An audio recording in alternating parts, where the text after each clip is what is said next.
आज मैं भावना Sharma fair gauge से उपस्थित हूँ देश की गुलाबी नगरी पिंक सिटी जयपुर में, जहाँ हमारी खास मुलाकात हो रही है डॉक्टर अजय सिंह चित्तौड़ा जी से, जो कि देश के पूर्व IAS ऑफिसर रहे।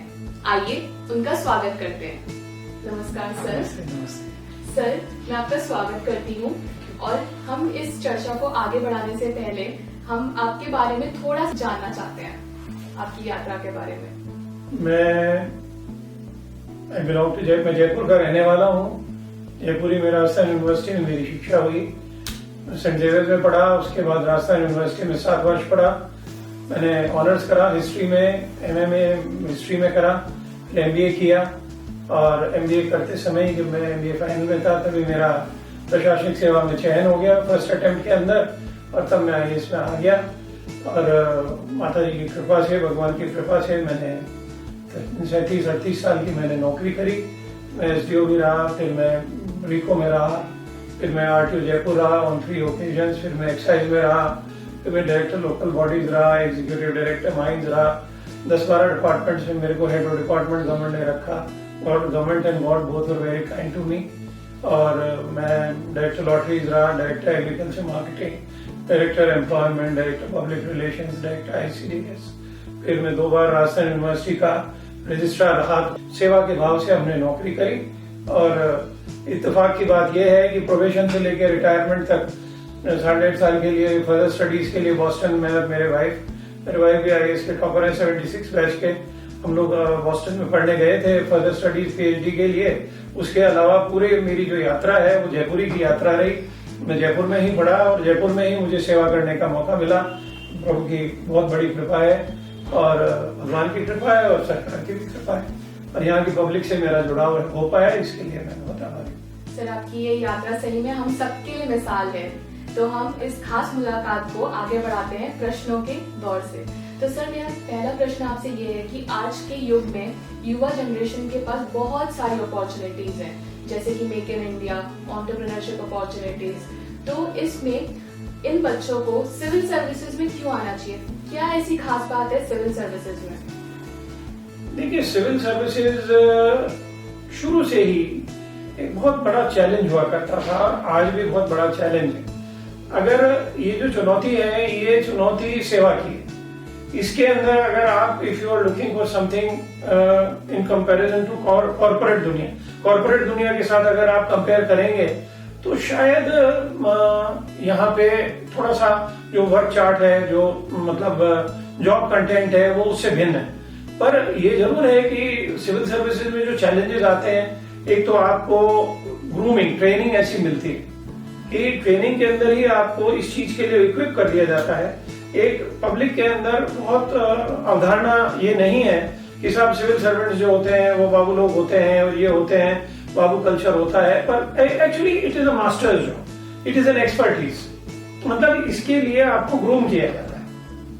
प्रशासनिक सेवा के लिए जो ट्रेनिंग होती है वो अपने आप में एक स्पेशलाइजेशन है, जैसे कि फाइनेंस का, पर्सनल एडमिनिस्ट्रेशन का, मार्केटिंग का। सिमिलरली एडमिनिस्ट्रेशन के लिए ग्रूम किया जाता है। उस ग्रूमिंग का जो सबसे महत्वपूर्ण पार्ट होता है वो होता है अडेप्टेबिलिटी। मतलब आपको एक जॉब से दूसरे जॉब में जाने के लिए प्रशासन में कोई समय नहीं दिया जाता। ब्यूरोक्रेट्स को एक्सपर्ट के रूप के अंदर हमारे देश में देखा जाता है, और मेरा ऐसा मानना है they are experts of all sectors, क्योंकि they are not jacks of all trade, they are masters of all trade, because they have been groom. मतलब उनकी ग्रूमिंग इस तरीके से, ट्रेनिंग इस तरीके से होती है। तो देश निर्माण की अगर भावना है और सेवा की भावना है तो, और नए चैलेंजेस फेस करने की भावना है, तो मैं समझता हूँ कि सिविल सर्विस से बढ़िया कोई चीज नहीं। सही बात है सर। सर, जैसा कि हम जानते हैं हमारे देश में middle class and lower middle class family groups, इनमें एक वेव होती है कि हमारा बच्चा बड़े होकर सिविल सर्विसेज में जाना चाहिए, और इनके बच्चे भी कहीं ना कहीं उसी चीज के लिए प्रिपेयर करते हैं शुरू से। तो मैं आपसे जानना चाहती हूँ कि क्या एक विशेष क्वालिटीज होनी चाहिए बच्चे में ताकि वो एक काबिल अफसर बन सके? देखिए, मैंने अभी आपको बताया, हर बच्चे की चाहत एक तो होती नहीं कि मैं सिविल सर्विस में जाऊं, पर अगर आपकी चाहत है, प्रतिस्पर्धा है, इस प्रतिस्पर्धा की दुनिया के अंदर एक्चुअली बच्चे को मोटिवेशन तो अंदर से लाना पड़ेगा। आपको थोड़ा सा एप्लीकेशन अच्छा रखना पड़ेगा। और समय का मैनेजमेंट भी करना पड़ेगा। अब कंपटीशन ज्यादा हो गया तो मैं समझता हूँ कि अब मतलब मेहनत भी ज्यादा करनी पड़ेगी, पर समय के साथ साथ टेक्नोलॉजीज बदल गई, इम्पार्टिंग एजुकेशन की जो टेक्नोलॉजी है वो भी बदल गई। आजकल के बच्चे तो भाई मैं तो कई बार देखता हूँ तो हमारे से तो कई गुना, आप लोग जो हैं वो हमसे कई गुना ज्यादा नेक्स्ट जनरेशन का इंटेलेक्ट है, तो वो होने पर फिर प्रतिस्पर्धा आपकी आपस में ही होती है। तो एवरी जनरेशन इज वो अपनी जनरेशन वालों से कम्पीट करते हैं। तो अगर आप इंटेलिजेंट ज्यादा है तो फिर कंपटीशन भी ज्यादा है, और बराबर के बच्चों में जब कंपटीशन होगा तो देखिए जो मार्जिन ऑफ विक्ट्री है वो तो दशमलव सेकंड्स के अंदर होती है। परंतु कोई स्पेशल स्किल की जरूरत नहीं है बच्चों को, केवल पढ़ाई के अंदर और जनरल बात को समझना होता है कि साहब हमारे को प्रेजेंस ऑफ माइंड होनी चाहिए, कॉन्फिडेंस लेवल होना चाहिए स्वयं में कि हम कोई भी सिचुएशन को डील करने के लिए तैयार। सही बात है सर। सर जैसा कि हम जानते हैं एक अफसर को अपने समय को बहुत सही रूप से इस्तेमाल करना होता है, उसको निर्धारित करना होता है। ऐसे ही बच्चे जब पढ़ाई करते हैं तो उनको भी अपने कोर्स को अच्छे से डिवाइड करके उसको निर्धारित समय में ही पूरा करना होता है। तो आपके समय में और आज भी आप अपने समय को कैसे मैनेज करते हैं? देखिए हमारे समय के अंदर तो जो एग्जाम का फॉर्मेट था वो आज के कंपैरिजन के अंदर मेरी अपनी व्यक्तिगत समझ में इतना कठिन नहीं था। अभी जो कोर्सेज हैं उनको इतना एक्सटेंसिव कर दिया गया है कि कोई बच्चा आर्ट्स का है या साइंस का है या कॉमर्स का है तो उनको सारी चीजों की नॉलेज होनी बहुत आवश्यक है। सारी चीजों की नॉलेज हमारे जमाने के अंदर भी होती थी जब हम कॉम्पिटिटिव एग्जाम दे रहे थे, परंतु फिर भी जो थ्रस्ट था वो इतना ज्यादा पब्लिक एडमिनिस्ट्रेशन पे ज्यादा थ्रस्ट हुआ करता था, सोशल साइंसेज के ऊपर ज्यादा थ्रस्ट था। अभी तो सारे सेक्टर के अंदर बहुत ज्यादा मतलब थ्रस्ट है और बच्चे को ऑलराउंडर तो होना ही पड़ेगा, तभी जाकर के वो सिविल सर्विस में सक्सेस पा पाए। सर जैसा आपने अभी मेंशन किया एक बच्चे को ऑलराउंडर होना चाहिए, तो आपको क्या लगता है जब आप एक के बाद एक एग्जाम आपने क्लियर किया, आपके टाइम पे जैसे एक एग्जाम होता था उसके बाद इंटरव्यू, तो आपने स्टेप बाय स्टेप सब एक बारी में क्लियर किया, तो आज आप जब उस समय को याद करते हैं तो आपको अपने अंदर क्या ऐसा इंस्टिंक्ट दिखाई देता है जिस वजह से आप क्लियर कर सकें? नहीं, इसमें कोई इंस्टिंक्ट की बात नहीं, सब भगवान की कृपा है। मैं आपको बताऊं, खाली आदमी को प्रेजेंस ऑफ माइंड रखनी है और पढ़ते समय भी अपनी स्किल्स को शार्पन करना होता है, होनिंग करनी होती है, स्किल अपग्रेडेशन करना होता है। जैसे बच्चे आजकल की जो स्किल्स हैं, टेक्नोलॉजीज हैं, कंप्यूटर है, ये है वो है, स्पोर्ट्स हैं, ऑलराउंड डेवलपमेंट की जो एक्टिविटीज हैं, एक्स्ट्रा डिबेटिंग है, ड्रामेटिक्स है, म्यूजिक है, अगर जितने आप ऑलराउंड स्किल अपग्रेडेशन अपना करेंगे उतना बच्चा इमरजेंसी के लिए अपने आप को तैयार। मार्शल आर्ट्स है, फिजिकल कल्चर आजकल it has not become only a fashion, it is a passion actually, it's not a fashion, it's a passion.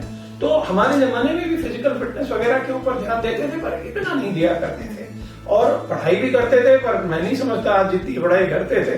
मैं तो I can't remember having studied so much, इतना अगर मैं पढ़ता शायद पता नहीं क्या होता।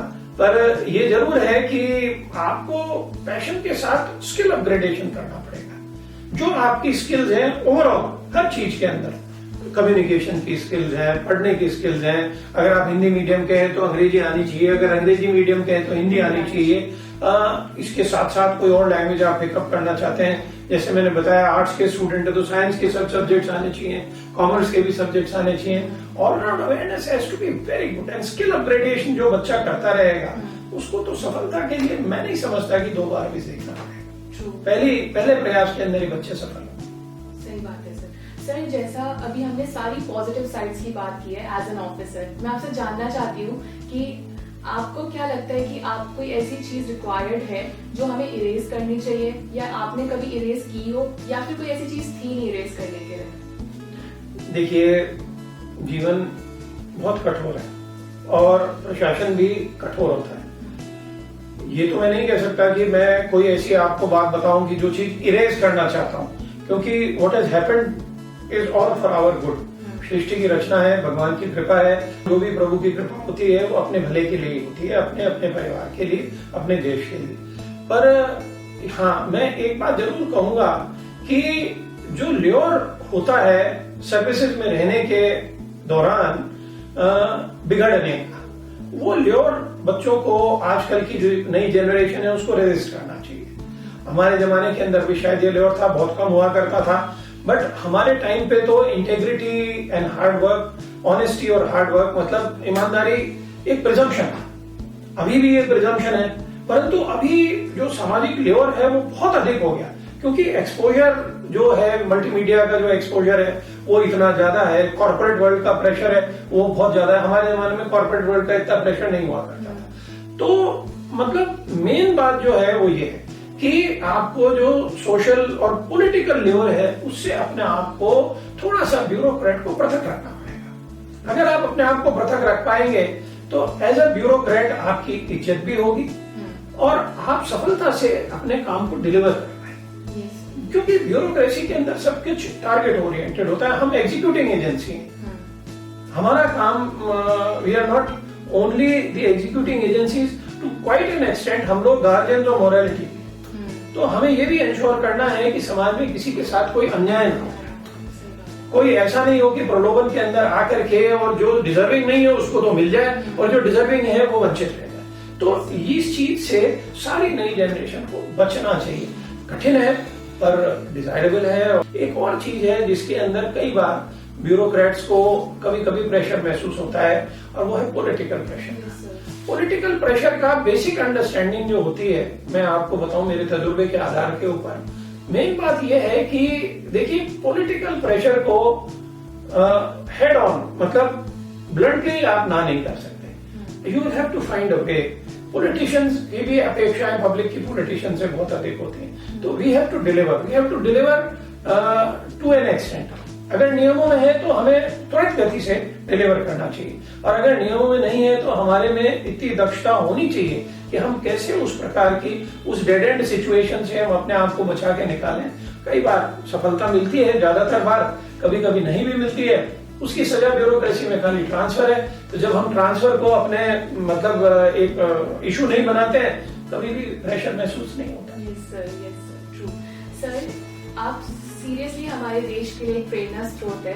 मैं चाहूंगी कि आप हमारे बच्चों के लिए अगर कोई एक छोटा सा मैसेज दे सके।